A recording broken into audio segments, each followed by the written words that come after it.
Welcome to Fun and Games Side Quests. Every episode is a different host sharing a video game they love and why they love it. Hello, all you wonderful side questers. My name is Josh Covel, and I'm the host of a video game podcast called the Still Loading Podcast, a gaming grab bag podcast that, as I describe it, covers a myriad of various gaming topics. But enough about me. I will talk more about my own shenanigans at the end of this little thing here.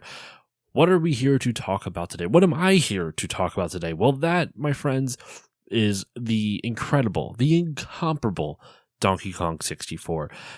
The Donkey Kong 64 is a polarizing game, and that is putting it mildly. But the whole purpose of side quests, right, is to talk about games that we love. And I unironically love me some Donkey Kong 64. Donkey Kong 64 is a punch bag.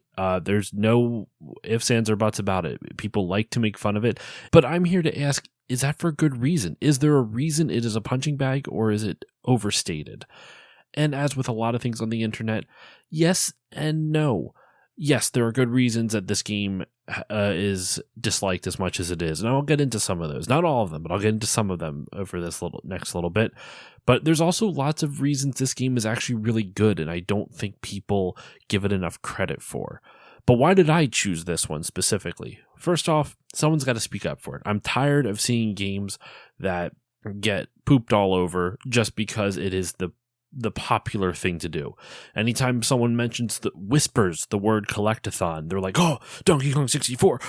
Donkey Kong 64 is better than its legacy, I would say. Its legacy now, I should say. The other reason I chose this, though, personal nostalgia. I have a huge soft spot for this game. It is the first Nintendo 64 game that I ever owned. I remember being 10 years old, getting a Nintendo 64 for Christmas, and actually I was bummed out that it was a Nintendo 64 because at the time, my neighbors had a Sega Genesis and a PlayStation, and I loved the Sega Genesis. Played tons of games on it, one of my favorite systems of all time for that reason, and I asked for it for Christmas, and I was incredibly bummed when I found that it was not a Sega Genesis, but in fact a Nintendo 64. I didn't understand that the Nintendo 64 was fully 3D and the Sega Genesis was only 2D. In retrospect, I actually think the Genesis might have better graphics. Or the graphics on the Genesis have aged better, but that's a different topic for a different day. So I got the Nintendo 64, and the game they got me for it was Donkey Kong 64, and I had no nostalgia for Donkey Kong. I had not played Donkey Kong Country or any of those games.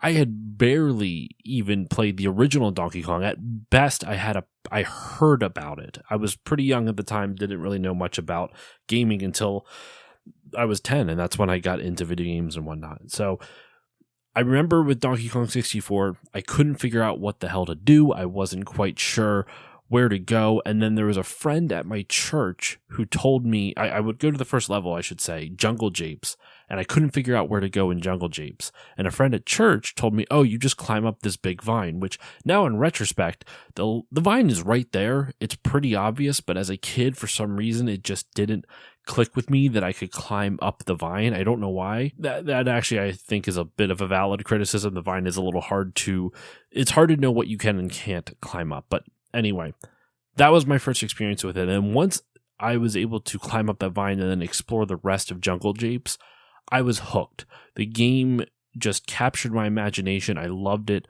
so much as a kid, and it started my love of gaming in earnest. Like I liked games beforehand, and I some other games I would say had that initial spark for me, but this is the one that really cemented it for me, cemented my love of games.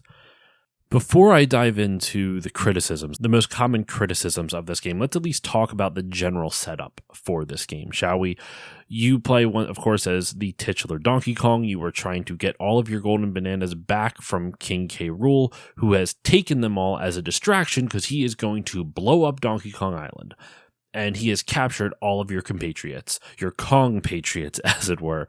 The other characters in this game are Diddy Kong, Tiny Kong, Lanky Kong, and Chunky Kong. Diddy is obviously a returning character, and then the other three are new characters made for this game. They all have their different special abilities that you can use, which I'll get into some of that in terms of things I think are good, but that's the basic setup. You have to go around the 8 various worlds / levels, rescuing the Kongs, and then you can fight King K. Rool and win. Where the big criticisms come, the most common one, by far, this is the only one I'm really going to dive into, and because it's the one that gets brought up the most, is collectibles. This game does have a lot of collectibles. There's no way around it. There are nearly 4,000 collectibles in this game. And here's why I don't think that's quite as bad as it sounds. First off, you don't need to collect all of them. You don't. It's in fact a lot less than the 4,000 that they list there. Most of them are regular bananas, so each of the 5 Kongs have 100 bananas in each level. So if you're trying to 100% them, then yeah, you have to swap out different Kongs, and then you can grab bananas, and there's a lot of backtracking and walking around. But here's the thing, though. In order to beat the game, you also have to get these things called banana medals, which you can get by getting 75 bananas. One Kong has to get 75 bananas in a level. So theoretically, you can get 5 of them from the first level. Like if you all 5 Kongs get 75 bananas in a level, that's 5 of them. You only need 15 banana medals in order to beat the game. That's about a little over 1,000. However, you can get banana medals from different challenges not involving banana collecting throughout the game. You can actually get up to 10 just through regular gameplay. So that means you only have to collect bananas for another 5, bringing that total banana count that you absolutely need to collect down to 375. It is not nearly as difficult as people make it out to be. You don't need to collect all 4,000 plus collectibles, or almost 4,000 collectibles. And don't get me wrong, there still are a lot. There's banana fairies, there are the banana medals, which, like I said, is kind of a byproduct of just collecting bananas. There are 201 golden bananas in the game, but you only need half of that in order to beat the game. And you get them just through playing through the game. Those are generally, you need to collect a certain number of golden bananas in order to progress to the next level. So that's about it. It just forces you to explore more of the game. You also have to get these battle crowns, which are basically these little challenges. There's 10 of them mixed out around throughout the game, but you only need 5 in order to beat the game. So yes, there are still a lot of collectibles, and maybe this amount of collectibles does kind of turn you off from the game. That's totally fair. But I don't think the criticism of there are too many collectibles is 100% correct. It's not 100% wrong either. I'm not trying to say that the criticism isn't valid. I'm just saying there's a little bit more nuance. As I mentioned at the top, there's more nuance to this argument than meets the eye.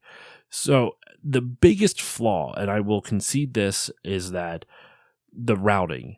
This game, the amount of collectibles wouldn't seem nearly as frustrating if it was not for the fact that to collect them all, you have to switch Kongs in order to get them all. And you can only switch Kongs in predetermined locations. So if you see an area you can't get to and another Kong has to open it up because one of their items opens it, that means you have to backtrack to the nearest barrel, jump into it, switch out Kongs, go back to the spot you were just at, open the door, and then either proceed with the Kong you're playing at as in that moment, or backtrack to the barrel again just to get back to the original character you were playing as. That is a problem. I will not lie about that. That is a flaw with the game.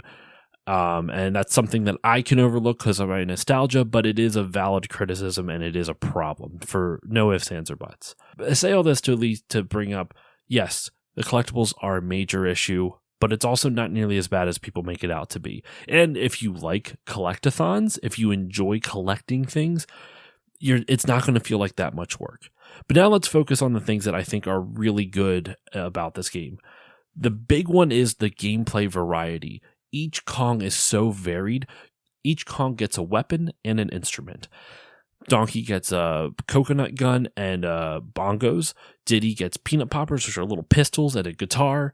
Tiny gets a feather, like crossbow, and a saxophone. Everyone gets a weapon and an instrument.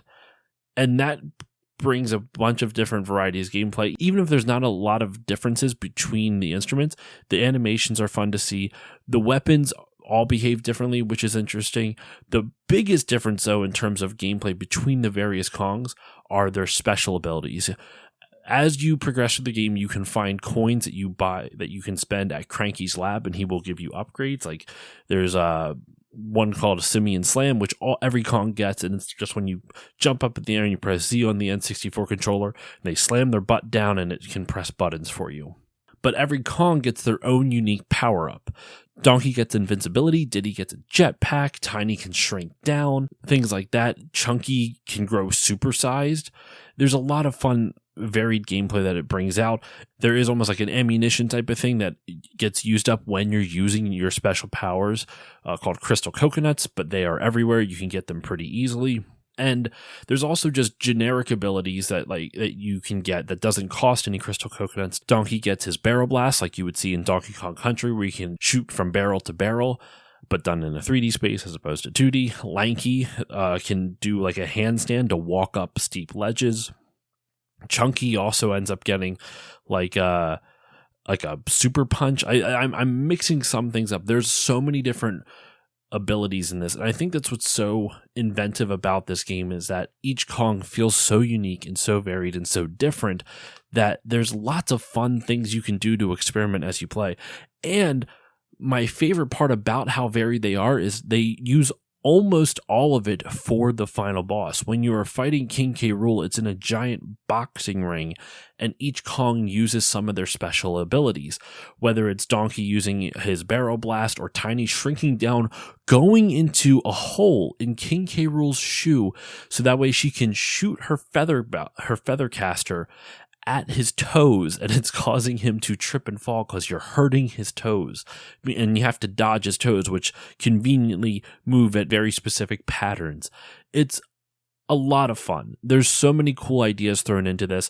The game looks pretty dang good considering it's an N64 game, and N64 isn't necessarily always known for its crisp and pretty visuals, with the exception of a few games. This game looks really good.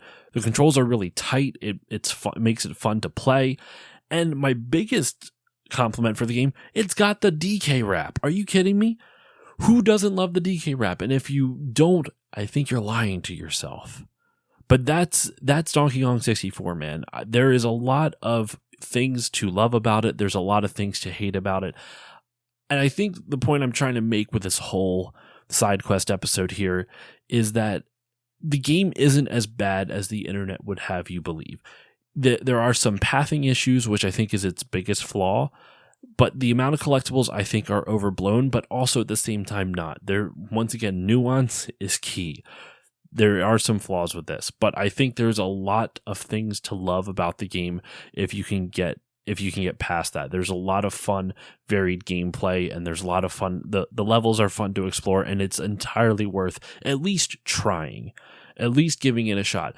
I will say, as with most N64 games, this game is a lot better on the N64 itself, or at least being played on a Nintendo 64 controller. But your mileage may vary depending on how you're playing it. But is Donkey Kong 64 worth at least checking out? Absolutely. Even if you don't like it, even if you listen to this and you go try it out, you're like, wow, you were wrong on everything. I'm happy at least gave it a shot, because this game means a lot to me, and I think it's a lot better than the internet would have you believe. But that's it. That's all I got for you on this episode of Side Quests. Thank you all so much for listening. If my opinions on Donkey Kong 64 did not completely turn you off and you would like to hear more of the stuff that I do, I have a podcast called Still Loading. It is a video game history and grab bag podcast. I cover a lot of different topics. Matt from Fun and Games here has been on the show. They were on my episode 300 for the Super Mario Fantasy Draft. So if that sounds interesting to you, go check out episode 300 with Matt on it. But I do lots of other stuff. I have deep dives on individual games. I have interviews with people in the industry, tons of things like that. So if you want to check it out, you can go over to stillloadingpodcast.com or check it out on whichever podcatcher app you use. But that's it, y'all. That's all the time I got for you. Thank you all so much for listening, and happy gaming.